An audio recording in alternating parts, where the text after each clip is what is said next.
Some weeks ago, a little girl gave me a card. And when she gave me the card, it was attached to a candy, like a candy cane candy.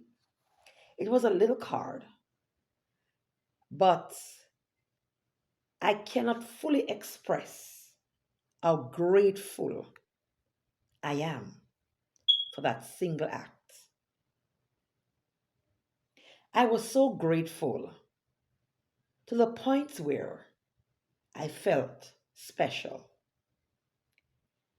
Can somebody give you just a little candy cane with a little card on it and you're grateful? Or you express gratitude?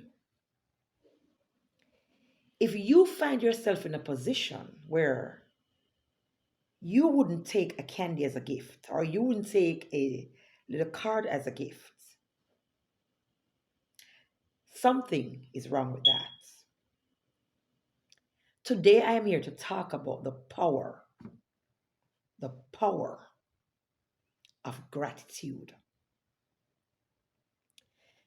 Some of us reject gifts because they are not what we want.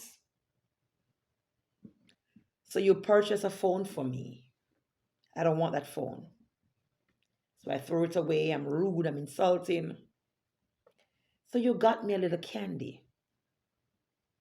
I'm upset because why are you giving me a candy? Some years ago, when I started out as a teacher, I'm still teaching. I had students who, on Valentine's Day, they would purchase these little roses outside of the school compound. And I would have so many roses taken home. They purchased them on Valentine's Day and they would also purchase them on Teacher's Day.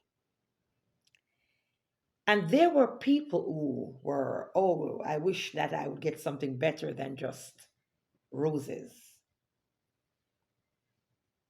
And for a while, every year, I looked forward to getting just those little roses. That was what they brought for me. Their parents probably didn't have the money to get me a gift as a teacher. It didn't matter to me. But over the years, as I get those roses, I would go home with them. I would thank God for them. I would find a vase and I would put those roses in a vase. And they weren't live roses, they were made from plastic. But if I tell you how much I appreciate those roses, I probably would look like a fool. Who give you roses? Who give you like plastic roses? One plastic rose, and you're happy, you're grateful for it. You express gratitude for it. The moment that you're able to express gratitude or understand the power of gratitude, you will find that your life take another turn. And it won't be a turn for the worst, but it will certainly be a turn for the best. You know, some years ago, after a sordid divorce, some years ago, I find myself in a situation, and this is something I'm talking to you about, and because I want my subscribers and even those who take the time to watch my videos to understand why do I talk about these topics? Why am I passionate about them? I'm passionate about them because there was a point in my life when I was not inspired. There was a point in my life when I think life didn't make sense. I had a divorce situation dealing with. I had a separation issue dealing with. I had two kids dealing with. On top of that, I was diagnosed with cancer. Well, after all of that, I had an accident in 2016. When I had the accident, I remember my neighbor. She said she saw the accident on her way from Kingston. And she said, those people are dead. The car was like, it was crunching like when you fold up a paper and crunch it. But my kids and I walked out of that accident scratch free. The next morning when I got up, I noticed that my entire flesh was open right here. That was how the airbag sprayed on my hand. I didn't know it was gas. That it was so cool when the car had a head on it on the highway. It was so cool. And then my hand, you could see my flesh. And that was the other thing I had to deal with. If you look at my hand now, it's this hand, you wouldn't see the mark because my skin doesn't show mark after a burn or whatever. My skin just have a way to just renew itself. That's the type of skin that I have. But in that time of the accident, after I came out,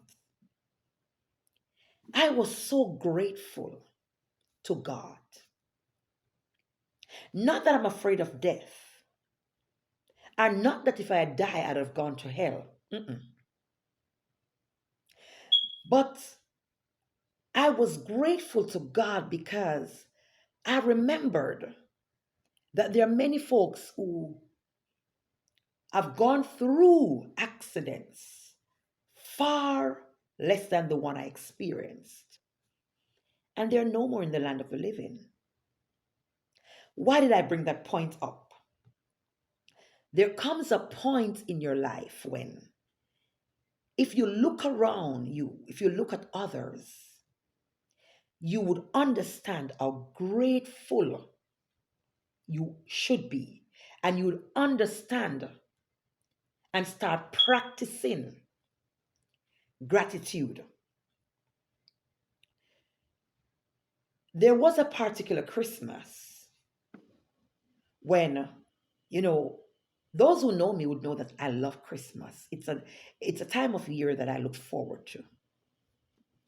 But to be honest, that year I couldn't stay home with the children. I didn't have the time and the resources to take them to a family member and leave them. My son was a little older than my daughter. It's 5 years older than her. And so I got a job on the Christmas day to do some catering. I was hired to be an assistant chef to someone. He's one of those big chefs in Jamaica. And so I agreed quickly. But I'm bringing this up to say that when I agreed quickly and I went to work. My kids were there. It was not a usual Christmas. It was a Christmas that it caused me to reflect. It caused me to look at others. I was in a situation where I was saying to myself, listen, I am in this. I've never had a Christmas that I had to work. I was always cooking lots of food, enjoying the presence of my kids, having my family. But that Christmas, I thought about others who had gone through many Christmases, but they had to bear through not having family, not having friends, not having enough to eat, not having enough to do, to even, do.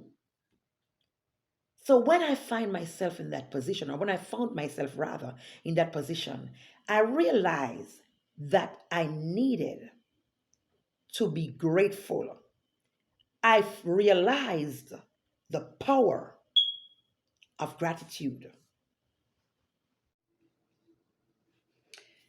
Gratitude is not just one person or a group saying, let's practice this.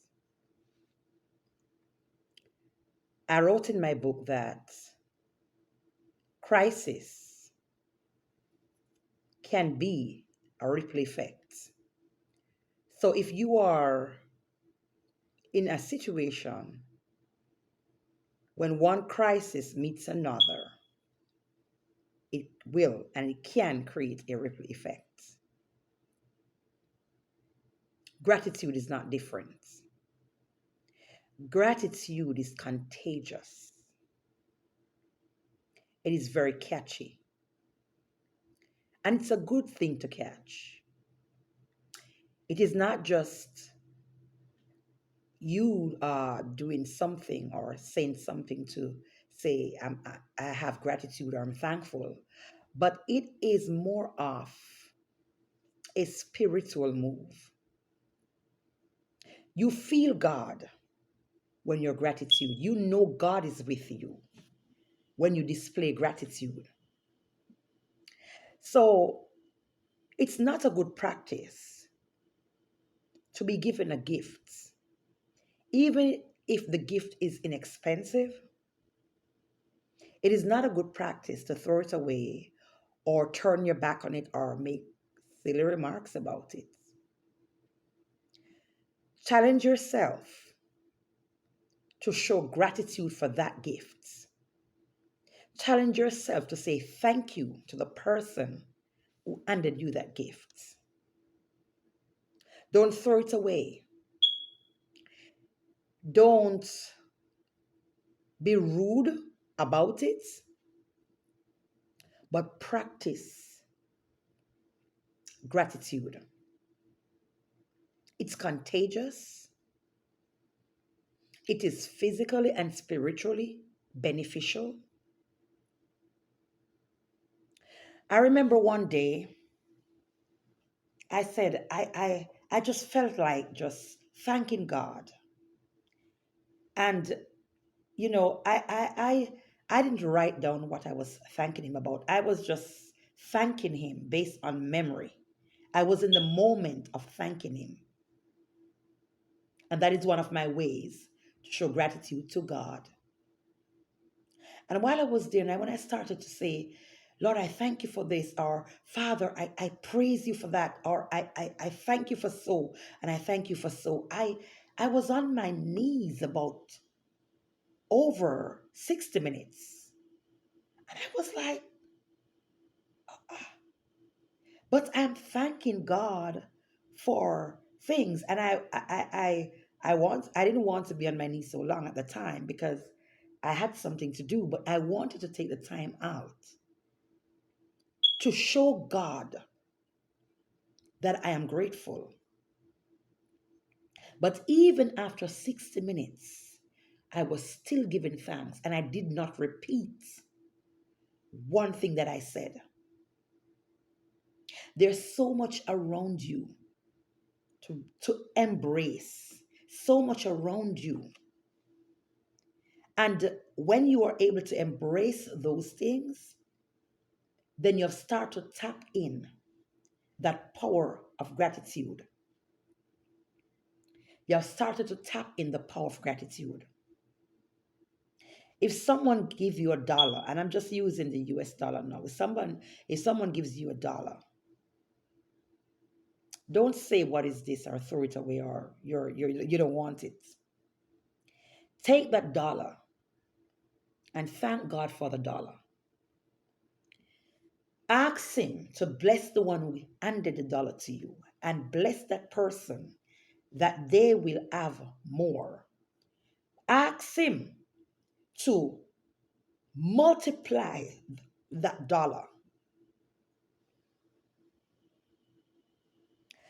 There is a powerful, there is a powerful effect of gratitude. And I just don't want to say a powerful effect. There are many effects, powerful ones, when you are able to show gratitude. Gratitude is long term, it's continuous. You can be thankful today, but being thankful is a part of you showing gratitude.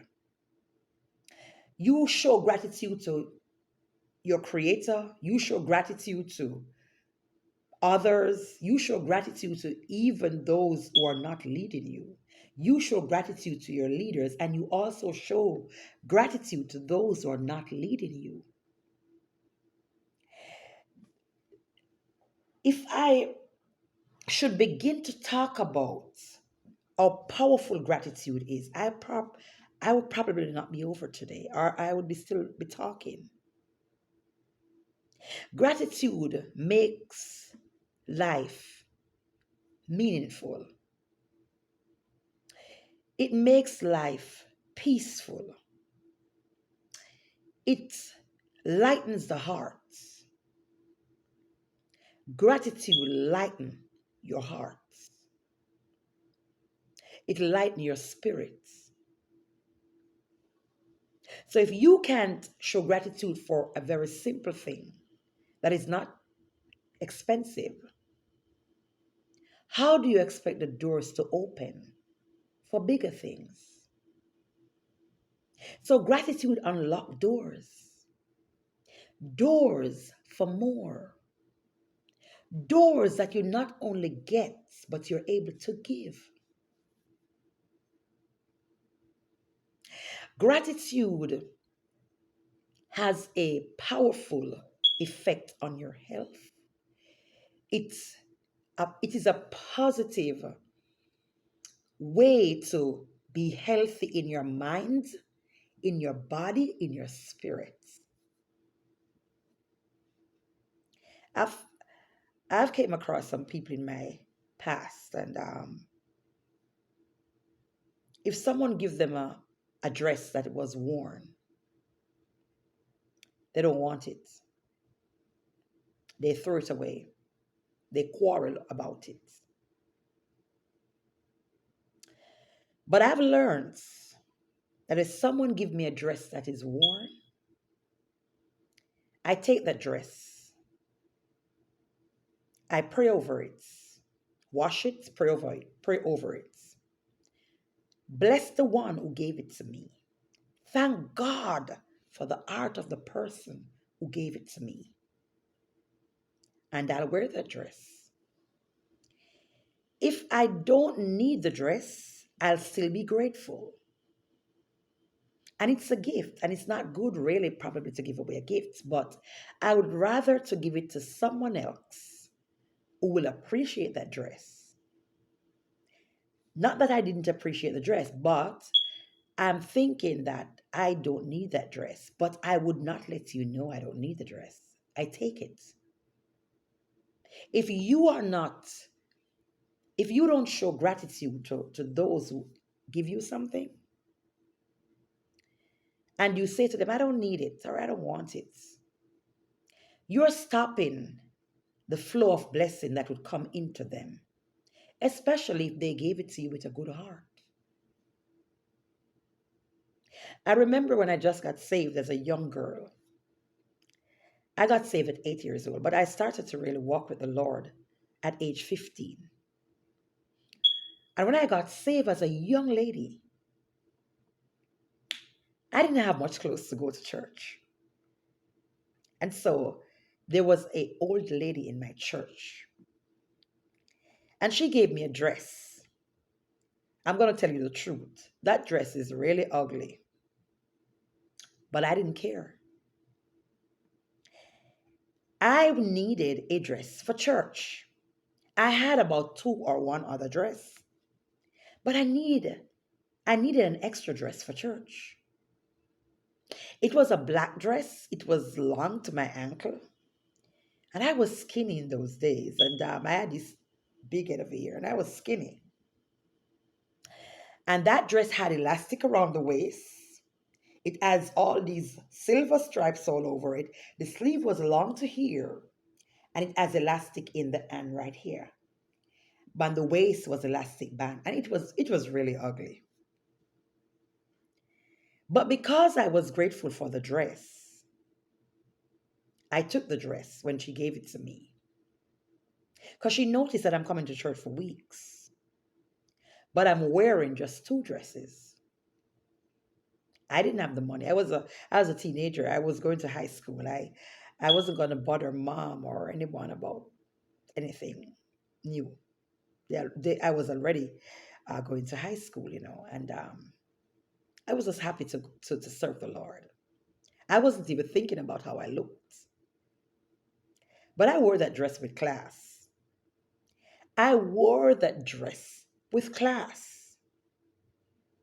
I appreciated that dress. Ooh, that light in my background, child of God. I appreciate that dress, and I wore the dress. And I remember one Sunday morning, I was going to church, and there was another church up the road, and there was a deacon in the church, and he had some daughters, you know, pretty brown skinned girls. So they would walk past me every Sunday, and I would tell them good morning, but they would sometimes not respond. But that day in particular, I wore the dress. And when I wore the dress, they saw me in the dress and they walked past and they were just laughing. I heard them. I heard everything they said. They were saying, "Oh my God, she looks so ugly in that dress."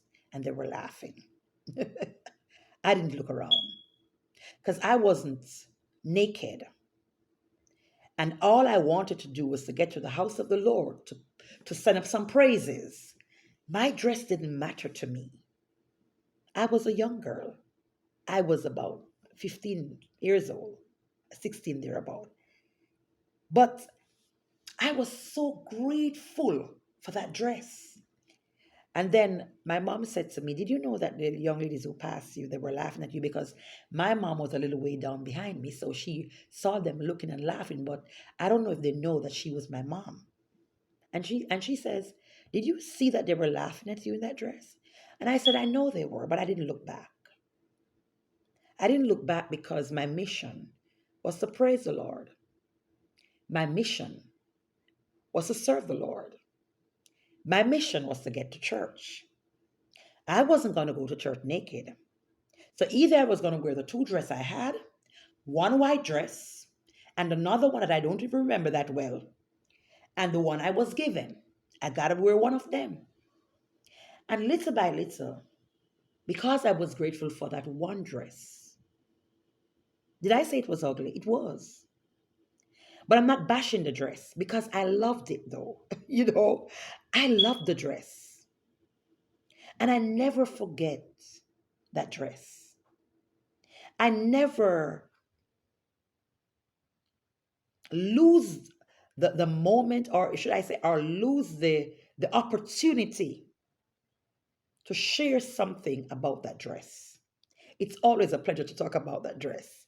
But it was weird because I love the dress. I knew it didn't compliment me that well, but I was grateful. It was used, it was worn. She's an old lady. That was what she could afford.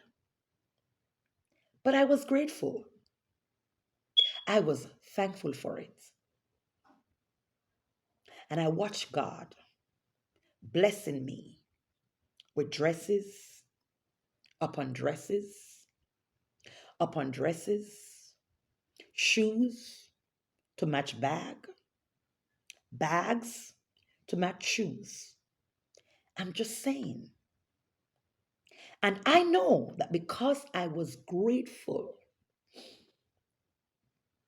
because I showed gratitude, I was not only thankful to the lady for what she did. I didn't only say thank you, and I appreciate it so much. But I continued to thank God. And whenever I get the opportunity, I would say to her, "I appreciate this dress. Thank you." Maybe she was looking at it and maybe in her eyes it was pretty, but I didn't care what she think about the dress.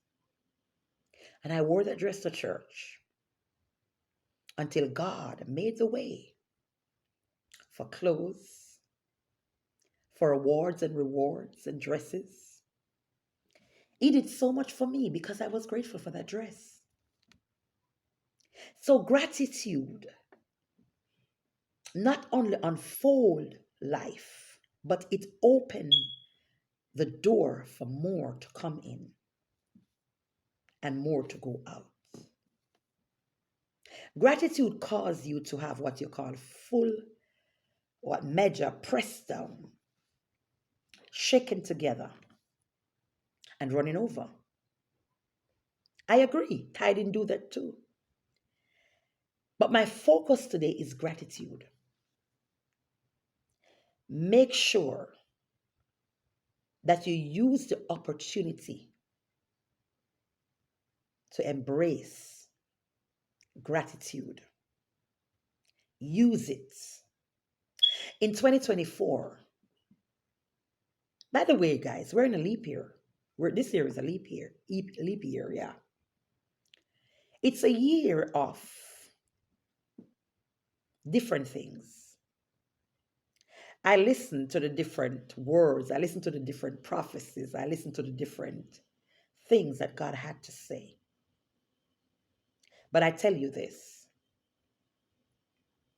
there's going to be a lot of changes in the weather for 2024. There's going to be some paradigm shift in the realm of the spirit for 2024.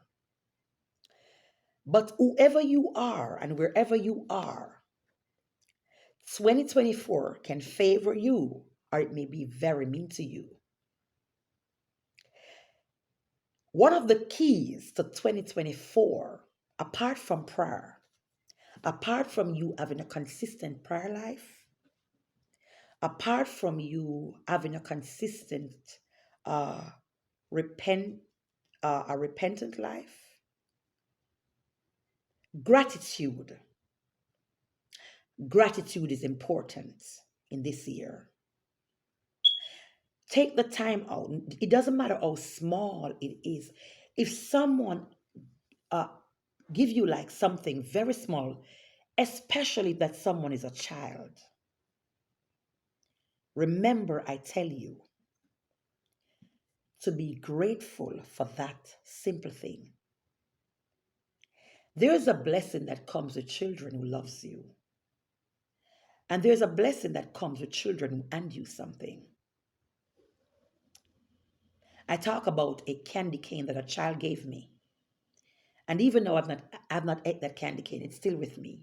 I still have a card. And I'm thinking, I was saying to my daughter, I'm gonna frame this candy cane. I know I can't put her name out there, but I'm gonna frame this candy cane, probably block her name out. So I've had students who draw pictures and give it to me.